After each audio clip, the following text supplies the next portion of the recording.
118 Pascal's triangle. सो pascal triangle में ऐसा होता है जैसे कि n इज इक्वल्स टू 5 है if given the number of rose. So initially हम लोगों को एक वैल्यू है जो कि स्टार्ट होती है 1 से, फिर इसके साइड साइड में सेम वैल्यूज़ होती हैं 1 और 1। ये अपर से सम होके आई हैं, अपर सिर्फ एक है सो उससे क्या ही सम होगी, सो 1 एज इट इज़ हो जाता है। फिर यहाँ यहाँ यहाँ आता है, ये एलिमेंट यहाँ और यहाँ का सम होता है, यहाँ कुछ भी नहीं है तो यहाँ 1 से सिर्फ 1 होगा। ये एलिमेंट यहाँ और यहाँ अपने ऊपर के दो जो नंबर्स हैं डायरेक्टली अबव होते हैं उनसे ऐड होके आता है। सो यहाँ पे क्या होगा, ये 1 है 1 है, सो यहाँ पे 2 होगा। क्यों? Each number is the sum of the two numbers directly above it. ठीक है, अब इसके आगे चलेंगे। अभी कितने रोज हुए, ये फर्स्ट रो है, ये फर्स्ट रो है, इसके यहाँ पे ये सेकंड रो है, ये थर्ड रो है, अब फोर्थ रो आएगी, फिर फिफ्थ रो आएगी। अब यहाँ पे एक एलिमेंट होगा, इसका 1 होगा, इसका और इसका 1 और 2 का सम 3 होगा, 2 और 1 सम का 3 होगा, अगेन यहाँ पे 1 होगा। एक और रो जाएगी 1, फिर यहाँ पे 4, फिर यहाँ पे 6, यहाँ पे 4, यहाँ पे 1। सो ये हम लोगों की क्या हो गई, ये पास्कल ट्राइंगल है। ये 1 से स्टार्ट होता है और फिर जितनी नंबर ऑफ रोज होती है वहाँ तक जाता है और जस्ट अपने ऊपर वाले दो एलिमेंट्स का सम हो के ऐसे बनती है। सो ये है। सो हम लोग को इसका कोड लिखना है ताकि हम लोग को इसका कोड लिखे और ये ऑटोमेटिकली जनरेट हो जाए। जस्ट यूज़र को नंबर ऑफ रोज देने पड़े और हम लोगों का जो आउटपुट है वो जनरेट हो जाए। सो जो हम लोगों की फिफ्थ रो है मतलब है, देखो हम लोगों को क्या करना पड़ेगा, एक ट्राइंगल बनाना पड़ेगा। उसमें उस ट्राइंगल में हम लोगों को पुश बैक करना पड़ेगा सारी रोज को आफ्टर जनरेटिंग इट। सो क्या करेंगे, सबसे पहले हम लोग एक ट्राइंगल बना लेते हैं।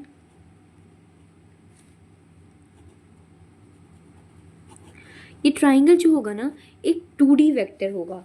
इसमें हम लोग क्या लिखेंगे, वेक्टर वेक्टर इन ट्राइंगल। इस ट्राइंगल को बनाने के लिए कैसे लिखेंगे, वेक्टर वेक्टर इन ट्राइंगल। जब हम लोगों को क्या करना पड़ता है, 2D वेक्टर बनाना पड़ता है तो ऐसे लिखना पड़ता है इसका syntax, vector vector 2D triangle.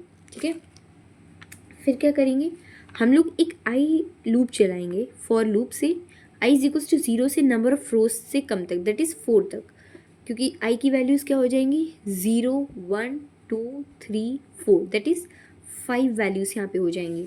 ठीक है, अब इसमें क्या करेंगे, हम लोग रोज़ बनाएंगे, हर आई की वैल्यू पे एक नई रो जनरेट होगी और वो ट्राइंगल वेक्टर जो 2D वेक्टर है उसमें पुश होती रहेगी। सो हम लोग बेसिकली क्या करेंगे, we will generate 1D vector and we will push into our 2D array. Okay, so generating the 1D vector that is named row, it is too essential। so इसको अच्छे से देखना है। हम लोग एक रो वेक्टर बनाते रहेंगे which will be 1D and we will be consequently pushing it into our 2D vector that is triangle. ठीक है, सो इसमें रो को कैसे जनरेट करेंगे, रो को सबसे पहले बनाने का रो इंट वेक्टर इंट रो।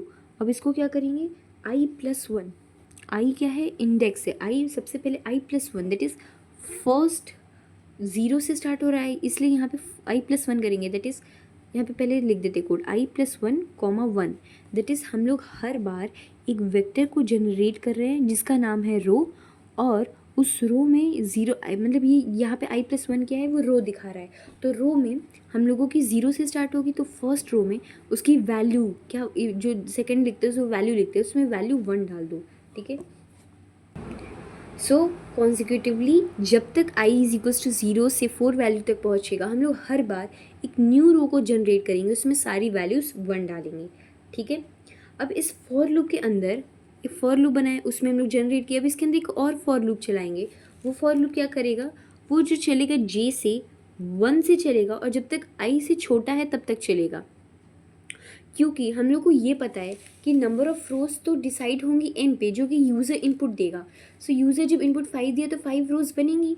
सो वो तो हम लोग हर बार जनरेट करेंगे i की मदद से, जो 0 से लेस देन 5 चलेगी। ओके, बट नंबर ऑफ़ रोज़ जो होगी, जैसे फर्स्ट रो है तो वो उसमें एक फर्स्ट रो में एक ही कॉलम है, सेकेंड रो है, सेकेंड रो में 2 कॉलम है, थर्ड रो है, थर्ड रो में 3 कॉलम है, फोर्थ रो में 4 कॉलम है, फिफ्थ रो में 5 कॉलम है।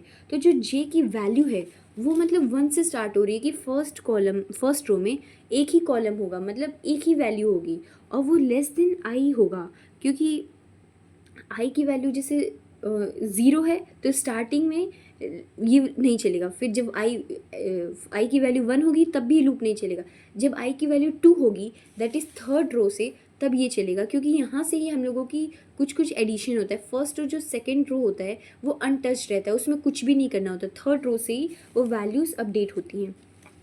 सो इसमें बस क्या करना है, एक लाइन लिखनी है नॉर्मल सी, और वही हम लोगों का मेन बेसिक आइडिया होगा। उससे हम लोग को ये क्वेश्चन सॉल्व हो जाएगा कि रो जे प्लेस पे क्या करना है, ट्राइंगल का ith -1 j-1 प्लस करना है। ये प्लस किससे करना है, ट्राइंगल के i-1 j। ये बेसिकली लाइन क्या है, ये सबसे मोस्ट इम्पॉर्टेंट लाइन है, इसको याद रखना है, क्योंकि मेन पास्कल ट्राइंगल का जो क्वेश्चन है वो इसी से सॉल्व हो रहा है कि रो जे पे जो वैल्यू है वो डिसाइड कैसे हो रही है। स्टार्टिंग में हम लोग सारी रोज़ बना के उसमें तो वैल्यू 1 रख देंगे, लेकिन जो वैल्यूज़ अपडेट हो रही हैं मिडिल वाली, ये कैसे अपडेट हो रही हैं, ये इसी फॉर्मूले से अपडेट हो रही है कि जो रो जे है, मतलब जे इंडेक्स पे जो वैल्यू आ रही है वो एक अपर के और एक अपर के लेफ्ट के, जैसे i-1 क्या मीन्स, इससे पता चल गया कि एक ऊपर वाली लो के एलिमेंट्स हैं, फिर एक j-1 है मतलब अपर लेफ्ट, और एक j मतलब एक जस्ट अपर वाले एलिमेंट्स को ऐड करके हम लोगों की उस पोजीशन पे वैल्यू आ जाएगी। This is the most important line, और इस लाइन को लूप में चलाते रहेंगे और हम लोगों का जो पास्कल ट्राइंगल है वो बन जाएगा। फिर लास्ट में जब रो बन जाएगा, just we have to push back into the triangle vector. So just इस क्वेश्चन को रिवाइज कर लेते हैं। सबसे पहले हम लोग क्या किए, एक ट्राइंगल, इस पास्कल ट्राइंगल को बनाने के लिए एक ट्राइंगल वेक्टर बनाए। ट्राइंगल वेक्टर एक 2D वेक्टर था, तो उसको बनाने के लिए वेक्टर इन ट्राइंगल किए। अब आई की वैल्यू 0 से 4 तक चली, क्यों, नंबर ऑफ़ रोज से लेस तक चलेगी, तब जाके हम लोग की 5 वैल्यूज़ आएगी आई की। इससे पता चलेगा कि जो हम लोगों की रोज़ है वो 5 होगी। हम लोग रोज़ जो है वो 1D है और ट्राइंगल एक 2D है, तो 1D वेक्टर बनाएंगे, उसको जनरेट करेंगे और उसको कॉन्सिक्यूटिवली अपने 2D वेक्टर में पुश करते रहेंगे। अब रो को बनाने का तरीका है कि i+1, जो कि वो रोथ नंबर दिखाएगा कि कौन सी रो में, इसमें सारी वैल्यूज़ को 1 को पुश करना है। अब जिसमें कॉलम डिसाइड होगा, तो इसमें पता चला कि फर्स्ट रो में 1 कॉलम, सेकेंड रो में 2 कॉलम, थर्ड रो में थर्ड कॉलम, ऐसे चल रहा है। तो उस हिसाब से जे की वैल्यूज़ भी होंगी। जे 1 से स्टार्ट होगा लेकिन लेस देन आई होगा, क्योंकि जो फर्स्ट और सेकेंड रो है वो अनटच रहती है, तो जे तब स्टार्ट होगा जब थर्ड कॉलम में आएगा। और बेसिकली ये बस फॉर्मूला है, row j is equals to triangle i-1 j-1 plus triangle i-1 j। इससे क्या होता है कि ऊपर की जैसे ये 2 है तो इसकी ये और इससे जस्ट ऊपर वाली इन दोनों का एडिशन होके 2 आता है। जैसे ये 6 है, जस्ट ऊपर वाली रोज में जाना है, इससे ऊपर के लेफ्ट और इससे जस्ट ऊपर वाली 2 को ऐड करके आना है। तो सेम यही फॉर्मूला है कि i-1 ये दिखा रहा है कि हम लोग को जस्ट ऊपर वाली रो में जाना है, j-1 दिखा रहा है कि जस्ट ऊपर से लेफ्ट वाला वैल्यू लेना है, और j दिखा रहा है कि ऊपर वाला ही जस्ट वैल्यू लेना है। दोनों को ऐड करके उस पर्टिकुलर पोजीशन की वैल्यू आ जाएगी। So this was all about this question, hope you like it.